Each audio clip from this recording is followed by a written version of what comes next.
Hello viewers, you are watching our YouTube channel physics chemistry solution और as usual मैं आपका chemistry teacher प्रशांत भारद्वाज। आज जिस टॉपिक को लेके हम लोग डिस्कस करेंगे that is Kohlrausch law and its application. बहुत वैल्यूएबल टॉपिक है, इलेक्ट्रोकेमिस्ट्री सीरीज का टॉपिक है।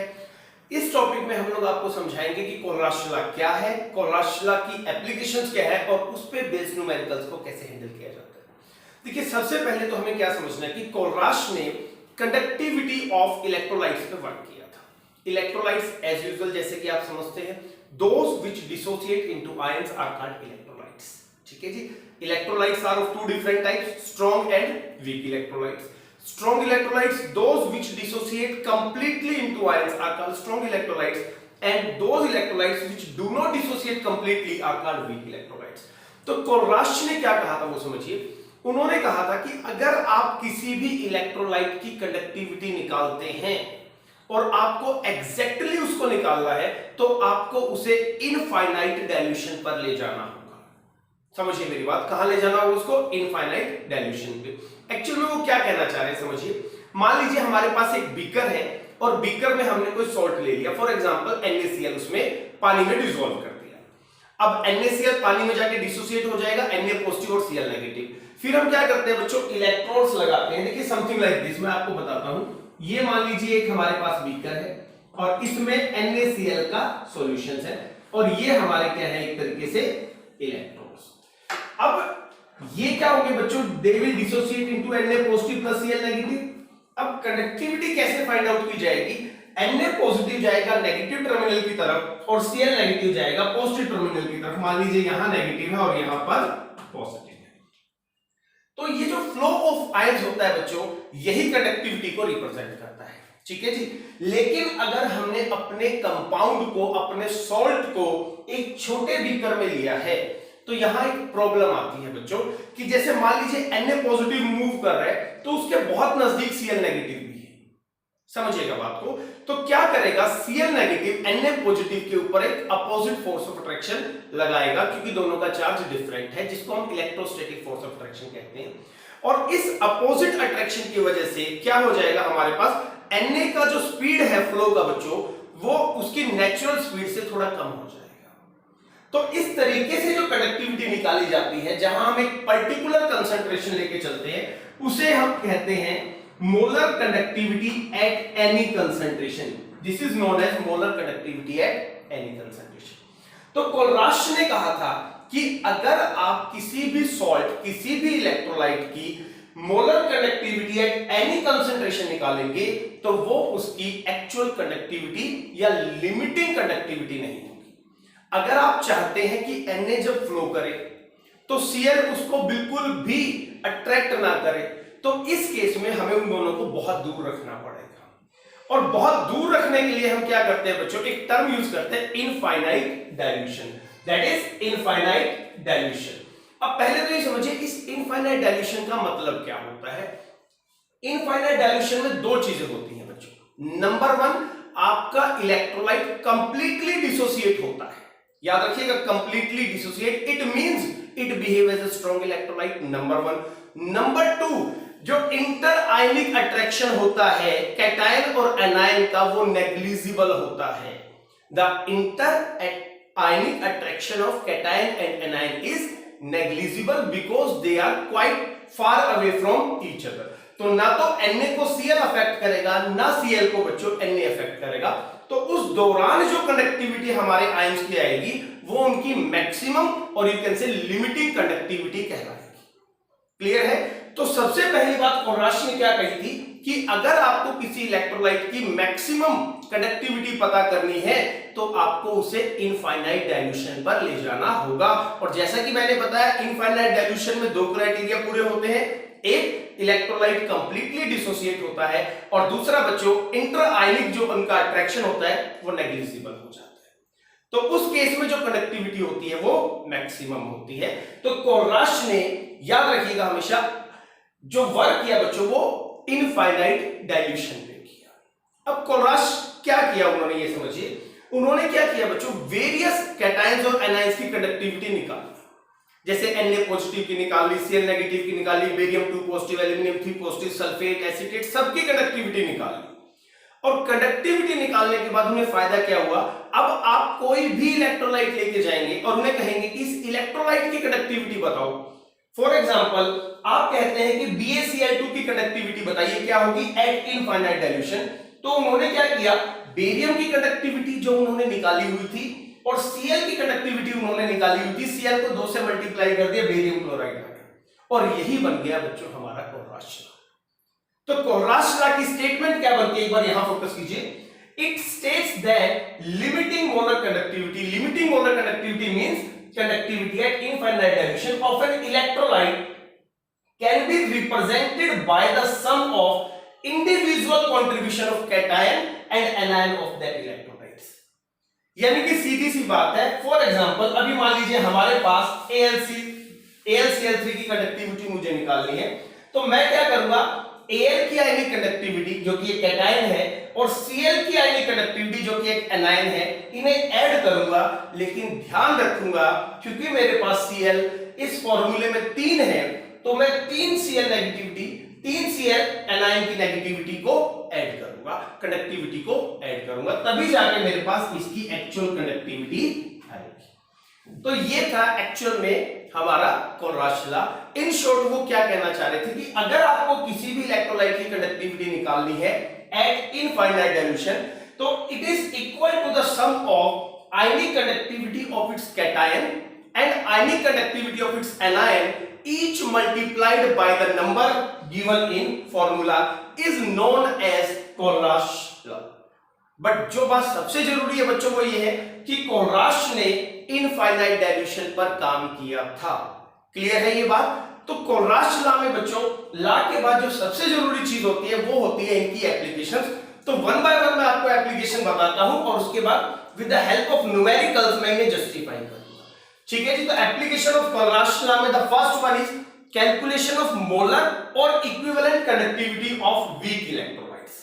समझिएगा, मैंने इस बात पे ध्यान देना है, आपका दिलाना था, दैट इज वीक इलेक्ट्रोलाइट्स।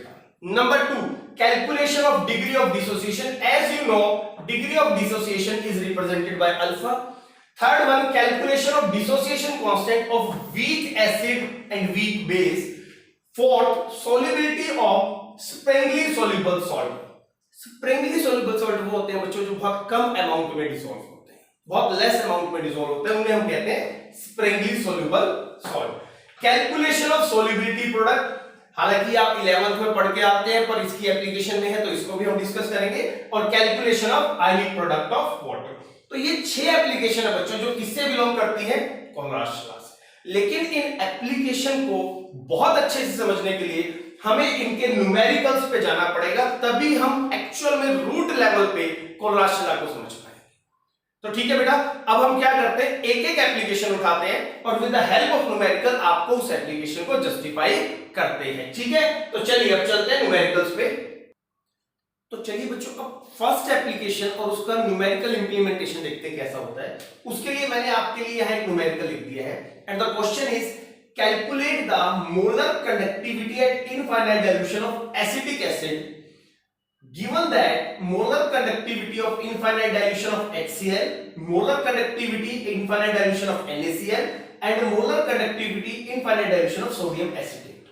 अब आप अगर ध्यान से देखेंगे बच्चों तो ये जो तीनों है ना बच्चे, ये तीनों these all are strong electrolytes, these are strong electrolytes जिनकी कंडक्टिविटी को बड़ी इजीली कैलकुलेट किया जा सकता है क्योंकि ये कंप्लीटली डिसोसिएट होते हैं। लेकिन कोलराज ने हमें बताया कि हम इन स्ट्रॉन्ग इलेक्ट्रोलाइट की मदद से वीक इलेक्ट्रोलाइट की कंडक्टिविटी भी निकाल सकते हैं। नॉर्मली बच्चों वीक इलेक्ट्रोलाइट की कंडक्टिविटी निकालना क्यों मुश्किल होता है, क्योंकि वीक इलेक्ट्रोलाइट कंप्लीटली डिसोसिएट नहीं होते हैं, इसीलिए उनकी कैलकुलेशन हमारे लिए टफ हो जाती है। लेकिन with the help of Kohlrausch law, it's according to its first application, हम इसे इजीली सॉल्व कर सकते हैं। तो देखिए इस क्वेश्चन में आपको क्या करना होता है, सबसे पहले आपको जिसकी कंडक्टिविटी निकालनी है बच्चों उसको डिसोसिएट करना होता है। तो मान लीजिए मुझे कंडक्टिविटी निकालनी है, तो आंसर आप कैसे अटेम्प्ट करेंगे एग्जाम में, मोलर कंडक्टिविटी ऑफ दिस, और ये कैसे निकल सकती है बच्चों, molar conductivity of acetate ion plus ionic conductivity of H positive ions. अगर मुझे ये दो कंडक्टिविटी मिल जाए तो इनके सम से मेरे पास एसिटिक एसिड की मोलर कंडक्टिविटी निकल जाएगी। तो अब मैं स्ट्रॉन्ग इलेक्ट्रोलाइट्स को यूज करता हूं। फर्स्ट जो मुझे दिया गया है that is HCl. If I am going to dissociate into ions, H positive बच्चों plus lambda naught molar conductivity Cl negative. इसको मान लेते हैं इक्वेशन फर्स्ट और इसकी जो वैल्यू दी गई है बच्चों that is 426 Simon centimetre square mole inverse. ये हमें एक स्ट्रॉन्ग इलेक्ट्रोलाइट की वैल्यू दी गई है।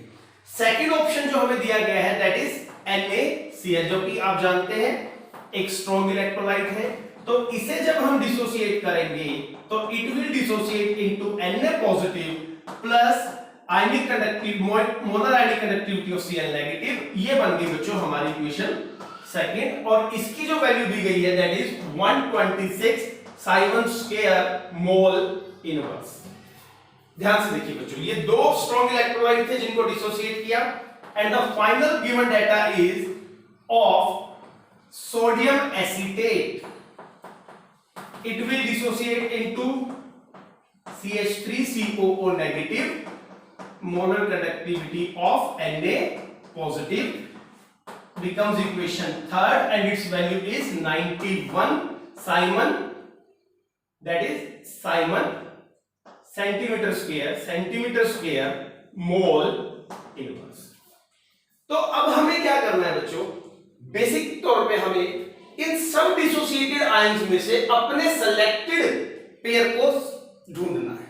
जैसे फॉर एग्जांपल आप समझिए हमें क्या चाहिए, CH3COO negative plus H positive. अब यहां ढूंढिए, ये रहा आपका CH3COO नेगेटिव और H पॉजिटिव कहां है बच्चों, ये रहा H पॉजिटिव।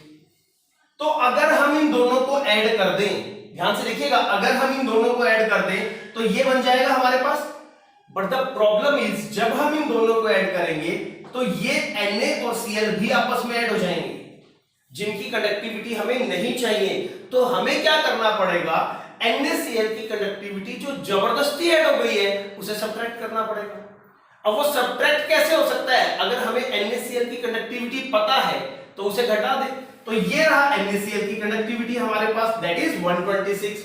तो finally what you have to write, add equation first plus equation third and then subtract the value of equation second. ये आपको करना है बच्चों, फर्स्ट और थर्ड को ऐड करके सेकंड की इक्वेशन की वैल्यू को आपको घटा देना है।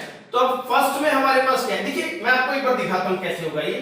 फर्स्ट के केस में क्या होगा, that is H positive plus molar conductivity of Cl negative. Third में क्या है बच्चों, ionic conductivity of acetate ion plus ionic conductivity of sodium positive. ये तो हो गया फर्स्ट और थर्ड ऐड कर दिया हम लोगों ने। ये देखिए H plus Cl plus acetate plus sodium. अब NaCl माइनस करना है तो माइनस Na पॉजिटिव बेटा प्लस Cl नेगेटिव। अब जो कैंसिल हो रहा है उसे कैंसिल कर दीजिए, that is Cl negative Na positive. अब बचा क्या, ध्यान से देखिए, ये हमारे पास बच गया that is acetate plus H positive. यानी कि अगर हम फर्स्ट को थर्ड में ऐड करके सेकंड घटाएंगे तो जो हम चाहते हैं ये हमारा डिजायर्ड प्रोडक्ट था बच्चों वही जनरेट हो जाएगा। तो now you just have to add first with the third and subtract the second. तो क्या आ जाएगा आपके पास, 426 दैट इज प्लस 91, क्या आ गई बच्चों वैल्यू 715 माइनस 126, ये समथिंग वैल्यू आपके पास आएगी। अब इसको सॉल्व कर लो, आपका आंसर आ जाएगा। तकरीबन जो आपका आंसर यहां से बनेगा that is 391 Simon centimetre square mole inverse. तो बताइए बात आई समझ में। वो एग्जाम में क्या करेंगे, आपको एक वीक इलेक्ट्रोलाइट देंगे और 3 स्ट्रॉन्ग इलेक्ट्रोलाइट देंगे और आप क्या करेंगे बच्चों, उन स्ट्रॉन्ग इलेक्ट्रोलाइट की हेल्प से वीक इलेक्ट्रोलाइट की कंडक्टिविटी को फाइंड आउट कर लेंगे। This is our first application of Kohlrausch. ठीक है बेटा। तो बेटा अब सेकंड एप्लीकेशन पे आते हैं कोलराज की, जो हमने आपको पहले लिखवा दी थी, फिर भी रिमाइंड करवाता हूं। Calculation of degree of dissociation. किसी भी सॉल्युबिलिटी के दौरान डिग्री ऑफ डिसोसिएशन कैसे निकालते हैं उस टॉपिक पे बात करेंगे। As you know in the previous class, हमारे पिछले लेक्चर में भी हम लोगों ने डिग्री ऑफ डिसोसिएशन का डिस्कशन किया था, दैट इज अल्फा। वहां पे हम अल्फा को क्या बोलते थे बच्चों? Number of particle dissociated, number of particles dissociated divided by the number of particles या total number of particles, divided by total number of particles। यहां पे हम डिग्री ऑफ डिसोसिएशन में एक्चुअल में कंडक्टिविटी को स्टडी कर रहे हैं। तो देखिए दो तरीके की कंडक्टिविटी है, एनी कंसंट्रेशन और एक इनफाइनाइट। इनफाइनाइट पे क्या होता है बच्चों? सारे पार्टिकल्स जो भी सोल्ट है उस वो कंप्लीट डिसोसिएट हो जाएगा। क्लियर है? यानी कि जितने आपने लिए थे वो टोटल हो गए डिसोसिएट। और यहां कंसंट्रेशन होता है जितने डिसोसिएट हुआ उनकी, तो ये कहीं ना कहीं तो है number of particle dissociated by the total number of particles. तो इस कंडक्टिविटी को, जैसा कि आपने प्रीवियस लेक्चर में पढ़ा है, इसे हम कहते हैं molar conductivity at any concentration, any concentration. और इसे कहा जाता है बच्चों molar conductivity, molar conductivity at infinite dilution, that is infinite dilution. तो जब हम molar conductivity at any concentration को इनफाइनाइट डायल्यूशन से डिवाइड करते हैं तो हमारा डिग्री ऑफ डिसोसिएशन निकल आता है। ठीक है, अब इसी पे बेस्ड एक क्वेश्चन है, देखते हैं क्या कह रहे हैं। कह रहा था कंडक्टिविटी, अब कंडक्टिविटी याद कीजिए, कंडक्टिविटी इज के, जिसको हम कापा भी कहते हैं, of 0.20 मोल पर लीटर ऑफ KCl सॉल्यूशन। ये आपके पास एक कंसंट्रेशन है, is 2.48 into 10⁻⁻² Simon centimetre inverse. कहता है अगर molar conductivity of infinite dilution KCl की 150 है, समझिए उसने क्या कहा। क्वेश्चन में है कि इतने मोलर KCl सॉल्यूशन है, 0.20 मोलर का KCl सॉल्यूशन है जिसकी कंडक्टिविटी 2.48 into 10⁻⁻² है। कहता है अगर KCl की कंडक्टिविटी एट इनफाइनाइट डाइल्यूशन आपको दे रखी है, ये रही इनफाइनाइट डाइल्यूशन में कंडक्टिविटी, तो कहता है मोलर कंडक्टिविटी निकालिए एट एनी कंसंट्रेशन और फिर अल्फा।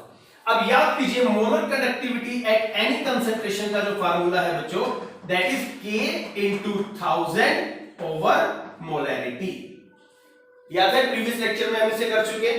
तो यहां से हम क्या करेंगे, हम निकाल देंगे molar conductivity at any concentration.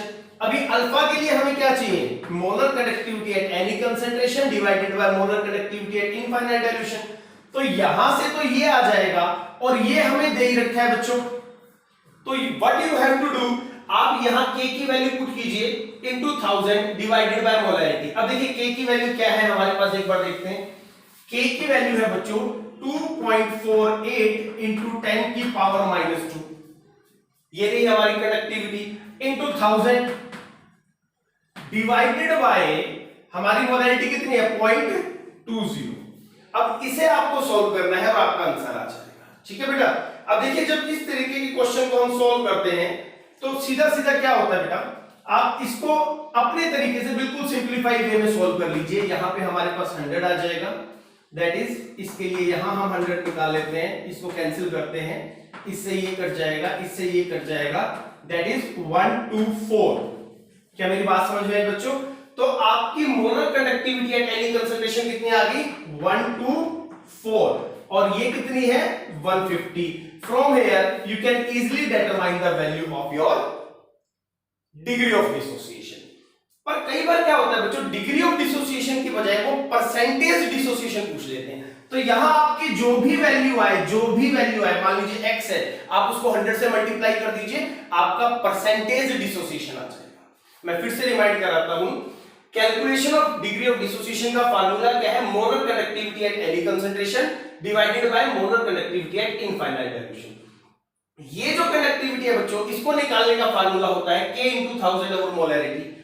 इसको निकालने का फार्मूला है कॉन्ट्रास्ट, जो भी हम समझ के आए हैं। या तो वो आपको इसकी वैल्यू दे देगा या वो आयंस दे देगा, आयंस को जोड़ के आप अपनी कंडक्टिविटी निकाल लीजिए। उसके बाद आपके पास जब दोनों कंडक्टिविटी आ जाए, डिवाइड कर दीजिए, आपका अल्फा या डिग्री ऑफ डिसोसिएशन आ जाएगा। अगर कोई परसेंटेज पूछे तो उसको 100 से मल्टीप्लाई कर दो। सो बहुत सिंपल न्यूमेरिकल है। अगर आपको एक बार इनके फॉर्मूलाज की प्रॉपर समझ आ गई तो ये था बच्चों second application, you can say degree of dissociation from Kohlrausch law.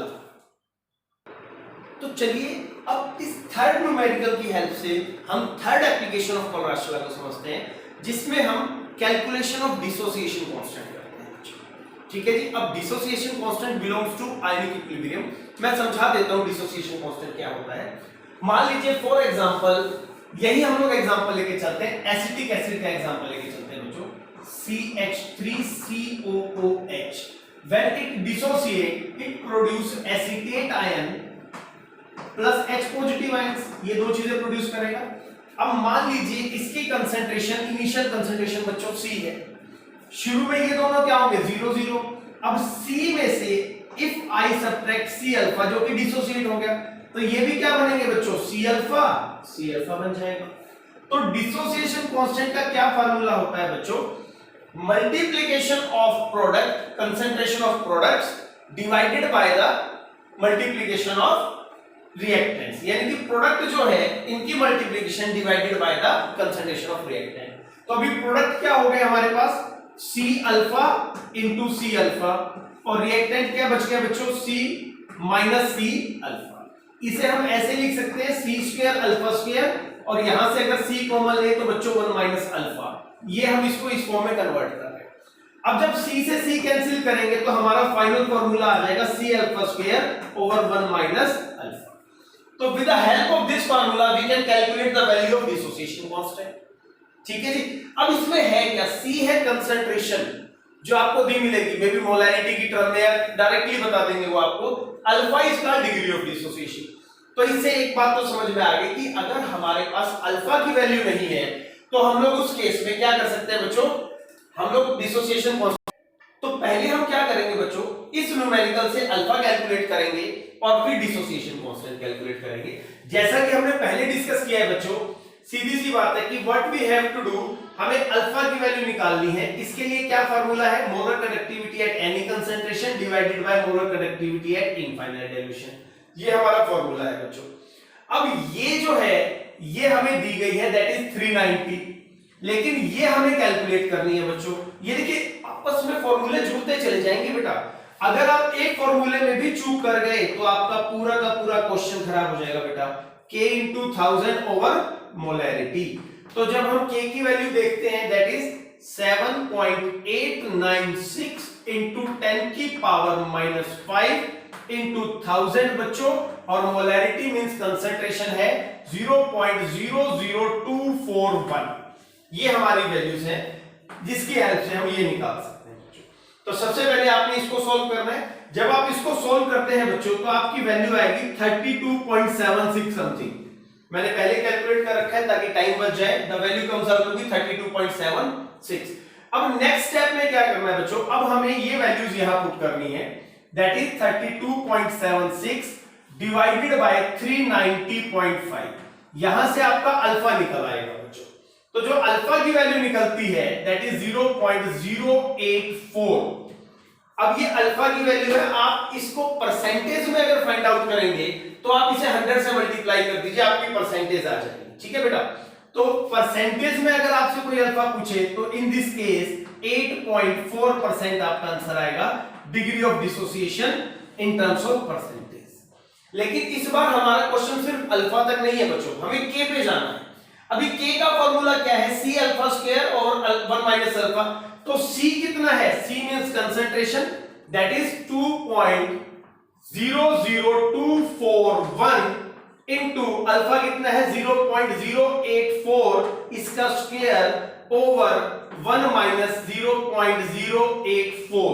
अगर हम इसे सॉल्व करते हैं तो हमारा डिसोसिएशन कांस्टेंट आ जाएगा। वैल्यू मैंने पुट कर दी है, और जब इसको सॉल्व करके आंसर निकलता है बच्चों द वैल्यू इज 1.86 into 10 की पावर माइनस 5। तो इस तरीके से थर्ड एप्लीकेशन पे आपने ध्यान देना है। मैं दोबारा बताता हूं, समझिए।